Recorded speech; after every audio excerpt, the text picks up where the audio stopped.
Georgia. How are you reading it, my love? But it's not phonetic. Sorry. My name's Georgia. I'm from Leicester, and I have an overbearing mother. I'm actually from Ireland, so I escaped this year. But I am apparently the upgrade of my mother because I'm taller, younger, and according to her, I haven't had my boobs growing yet. I think there's a bit of evidence there, personally, and I've been told there is, so. But yeah, my mum never gets bored of telling the world how much she hates her size, and she's a size 12. European average is great. I might be a size 12. But enough about my mother. Let's explain why she's the psychotic mess that is my mother.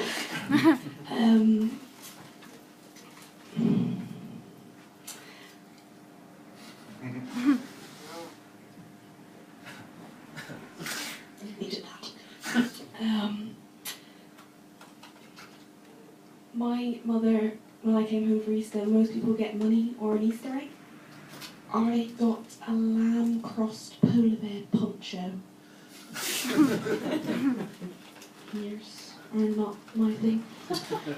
But I think she thought it would help in the dating pool and make me look cute.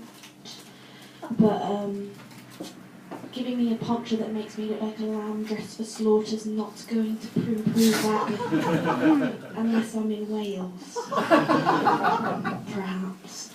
But my mum's always told me that I would look good in a bin bag. I tried this on a date. He saw the goods and left. There are easier ways to tell me I look like trash. I found gin and tonic that evening. My mother thinks that I still don't drink. We're recording this, so evidently I've proved otherwise. My brother's going to dog me in, but my mum still can't work the laptop, so... My mum, I love her to bits before I continue with the next step, but she's possibly the biggest hypocrite on the planet. She tells me all the time, don't smoke, don't have sex, don't drink, hashtag don't marry young. What this actually means is, I smoked cigars, got pissed every night at uni, and married your father, the classic 80s hipster, aged 21. It was fucking awesome, but I intend for you to be a nun. Somewhere far, far, far, far, far, far away from society, in a place called Ireland. I'm not in Ireland anymore, am I? My mum has always been there for me though. When I was 12 I went to get my ears pierced, and she was there, in the corner of the shop, holding the teddy bear they give to scared 4-year-olds. She's a little bit scared of needles, bless her. But I did get them pierced after she stopped screaming and stopped fainting after the 3rd time. But first thing the girl said to me after was to my mother, "Are you alright?" I was the one getting my ears pierced! When I was 8 years old, I went to my mate's Halloween party, and my mum went as a very drunk Cruella de Vil over the toilet bowl. That really redefined 101 Dalmatians.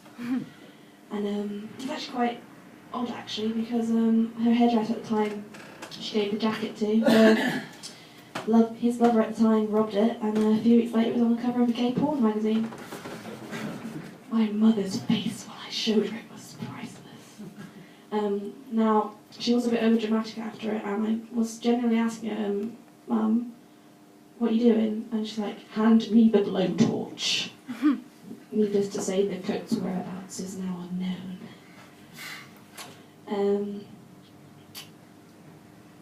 Sorry, I'm going to check the clever little handwritten text that's not legible to anyone but me.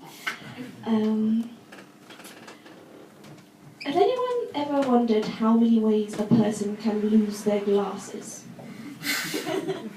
Now, does anyone want to care to answer this question for me?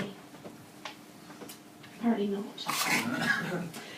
Well, my opinion of this is infinite, because my mother continues to invent new ways to lose hers.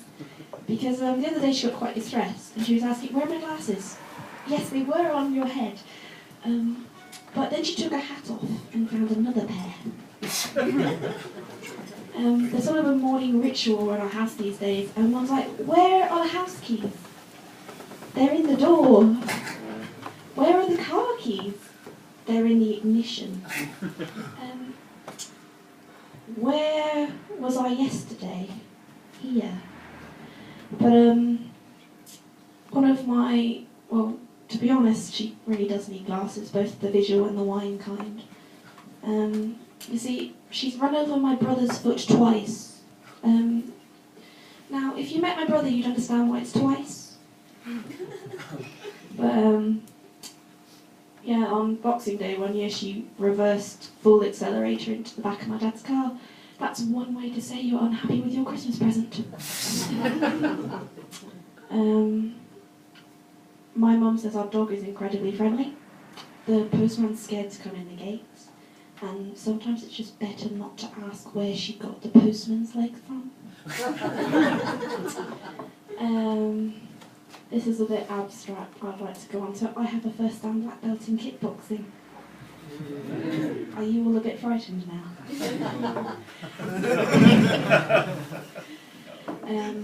Yes, well, a lot of people tend to ask me, really, or you don't look like a kickboxer, or you don't look like you'd be able to hurt me. And then there's always that one little guy who's like, you know, come on, I'll fight you. And then later on, before you go, alright then, and you've kicked them so hard across the floor, he's on their ground crying, and well, you might have kicked him so hard he shat himself. Classy beggar he was. Try down Dimmesdale.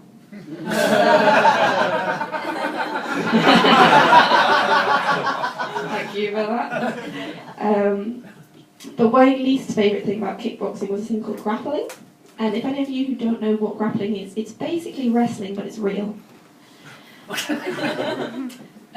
the reason why I disliked it was so much, because not because I couldn't do it, or found it hard, it was because I always had to go with the bloke, and they're looking at me like I'm a China doll, basically, and I'm like, slap me. Well, no, I'm sorry, I didn't say slap me. I said, come on, you bitch, and then I might have accidentally slapped him. And he might have gone away crying, and I felt really bad about it. And then I laughed. And then I might have done something a little bit bad. It involved YouTubing what I did. It might have got a lot of hits. No, he's alright now, like he doesn't do kickboxing anymore, but he's very happy working in the bar. Not here, so sorry Joe. But another thing I wanted to talk about really briefly, because obviously the Irish little lass here isn't quite doing it for the English people who want me to be part of the UK. I'm not in the IRA yet. But I'm a little bit evil, aren't I? Well, this is a bit random, but I started my first day at a job today, so woo! Paycheck, it's commission. And I started at 8 AM, and my nickname immediately is now Luna Lovegood. I'm not blonde, but apparently I sound like her, and I'm like, you're a wizard, Harry, but I don't say that in Harry Potter. And things have a way of coming back to you. And I'm going to leave it on that because I've gone off on a tangent.